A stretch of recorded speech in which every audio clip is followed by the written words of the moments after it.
বিজ্ঞানের এখন অনেক বিভাগ উপবিভাগ। এক বিভাগের বিশেষজ্ঞ অন্য বিভাগের বিজ্ঞানে অনেক সময় বুঝতেই পারেন না। একজন জীববিজ্ঞানী ফিজিক্সের সমস্যা সমাধান করেছেন এ কথা আজকাল ভাবাও কঠিন। সেই কঠিন কাজটাই অনায়াসে করেছিলেন বাঙালির গর্ব আচার্য স্যার জগদীশচন্দ্র বসু।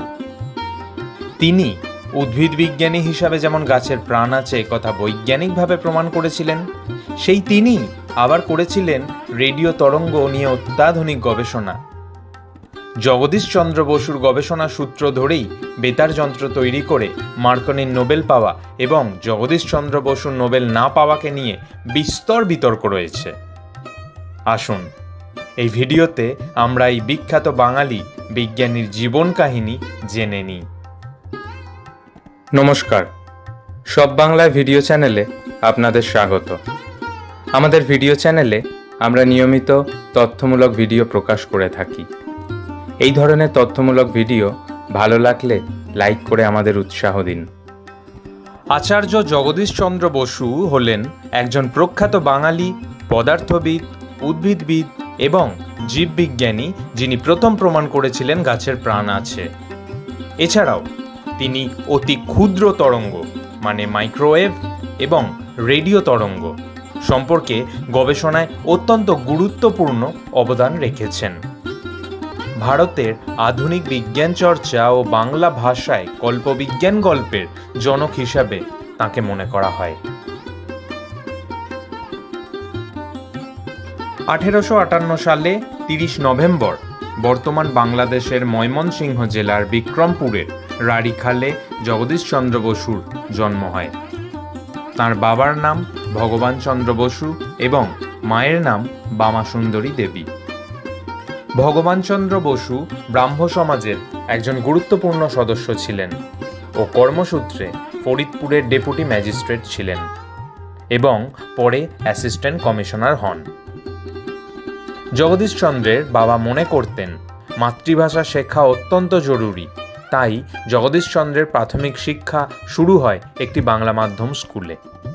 এরপর 1869 সালে তিনি কলকাতার হেয়ার স্কুলে ভর্তি হন। মাত্র 16 বছর বয়সে প্রবেশিকা পরীক্ষায় প্রথম বিভাগে পাশ করে জগদীশচন্দ্র সেন্ট জেভিয়ার্স কলেজে ভর্তি হন এবং 1879 সালে তিনি এই কলেজ থেকে বিএ পাশ করেন। এরপর তিনি ইংল্যান্ডে গিয়ে সিভিল সার্ভিস পরীক্ষা দিতে আগ্রহী ছিলেন, কিন্তু তাঁর বাবা তাঁর এই ইচ্ছেতে সম্মত হননি। জগদীশচন্দ্র এরপর লন্ডন বিশ্ববিদ্যালয় ঔষধিবিদ্যা নিয়ে পড়াশোনা করতে চলে যান, কিন্তু শারীরিক কিছু অসুস্থতার কারণে তিনি তা সম্পূর্ণ করতে পারেননি।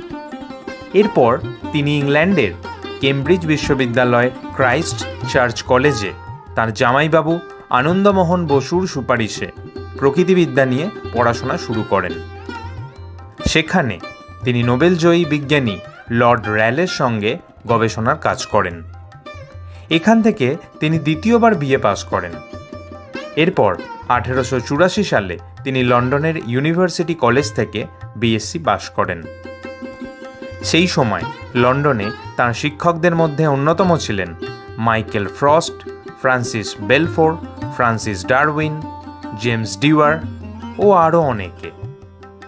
জগদীশচন্দ্র যখন কেমব্রিজে ছিলেন তখন ভারতের আরেকজন প্রখ্যাত বিজ্ঞানী প্রফুল্লচন্দ্র রায় এডিনবার্গে পড়াশোনা করছিলেন। দুজনের লন্ডনে দেখা হয় এবং তাঁরা খুব ভালো বন্ধু হয়ে যান। 1885 সালে তিনি ভারতে ফিরে আসেন। ভারতে ফিরে তিনি কলকাতার প্রেসিডেন্সি কলেজে পদার্থবিদ্যার শিক্ষক হিসাবে যোগদান করেন। সেখানে তিনি তাঁর গবেষণামূলক কাজ চালিয়ে যান। সে কাজ করতে তাঁকে অনেক বাধার সম্মুখীন হতে হয়, যেমন যন্ত্রপাতির অভাব, অপর্যাপ্ত অর্থ, বৈষম্যমূলক আচরণ ইত্যাদি ইত্যাদি।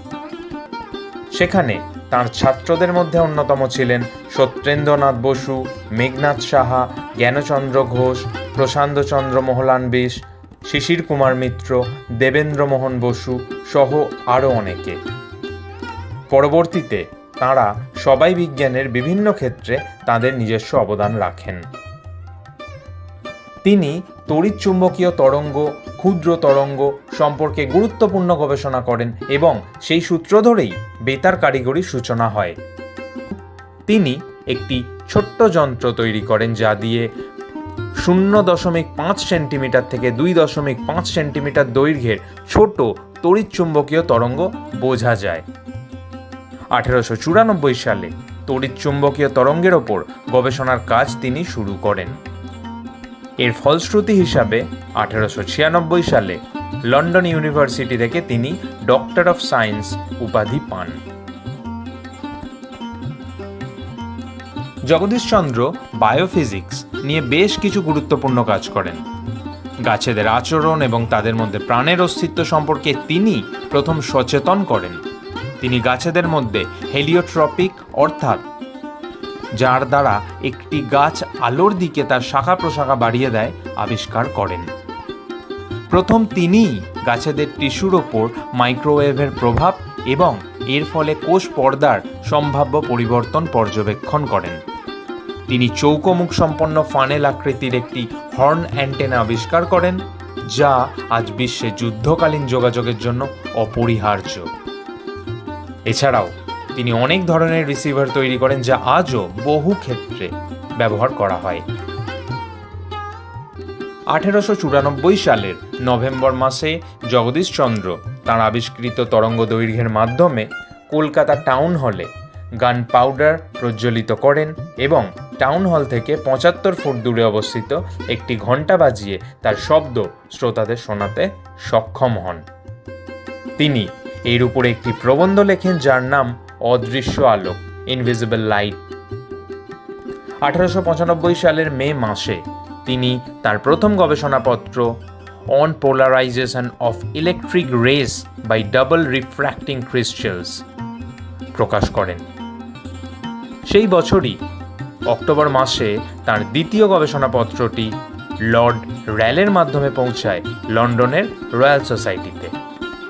জগদীশচন্দ্রের প্রায় সমসাময়িক ইতালীয় বিজ্ঞানী গুগলিয়েমো মার্কনি একই সময় বৈদ্যুতিক চুম্বক তরঙ্গ ব্যবহার করে শব্দ তরঙ্গ পাঠাতে সফল হয়েছিলেন, কিন্তু জগদীশচন্দ্র তার আবিষ্কারকে নিজের নামে পেটেন্ট না করায় বেতারের আবিষ্কারের স্বীকৃতি পান মার্কনি। 1899 সালে তিনি রয়্যাল সোসাইটির একটি পত্রিকায় Jagadish Chandra iron mercury iron coherer with telephone detector নামক গবেষণাপত্রটি প্রকাশ করেন। তিনি তার গবেষণায় বৈদ্যুতিক তরঙ্গের প্রকৃতি ও প্রণালী ব্যাখ্যা করতে সক্ষম হন।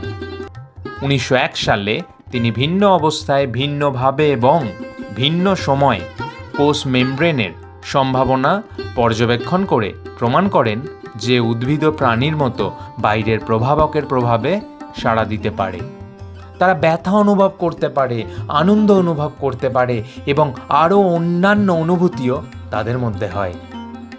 তিনি প্রমাণ করেন যে উদ্ভিদের একটি জীবনচক্র এবং প্রজননতন্ত্র রয়েছে যা অন্যান্য প্রাণীদের মতোই।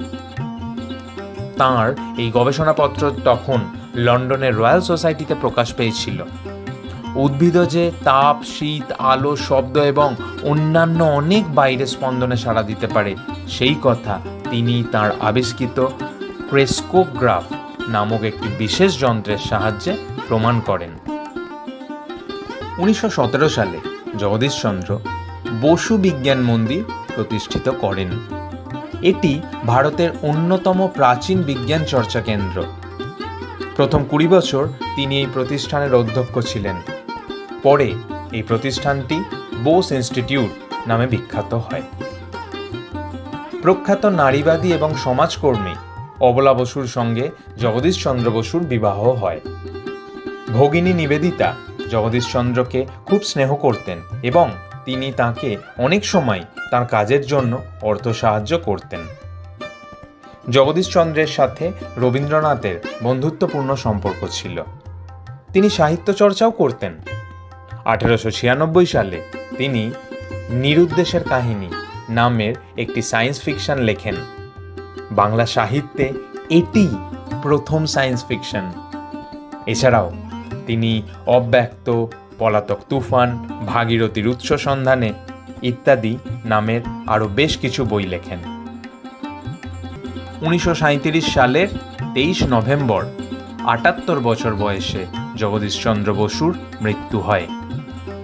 জগদীশচন্দ্রের স্মরণে চাঁদের একটি আগ্নেয়গিরির নামকরণ বোস ক্র্যাটার করা হয়। তার জন্ম শতবার্ষিকী উপলক্ষে 1958 সালে পশ্চিমবঙ্গ সরকার JBNSTS স্কলারশিপ চালু করেন। আমেরিকার institute of electrical and electronics engineers সম্প্রতি তাকে বেতার বিজ্ঞানের জনক বলে অভিহিত করেছে।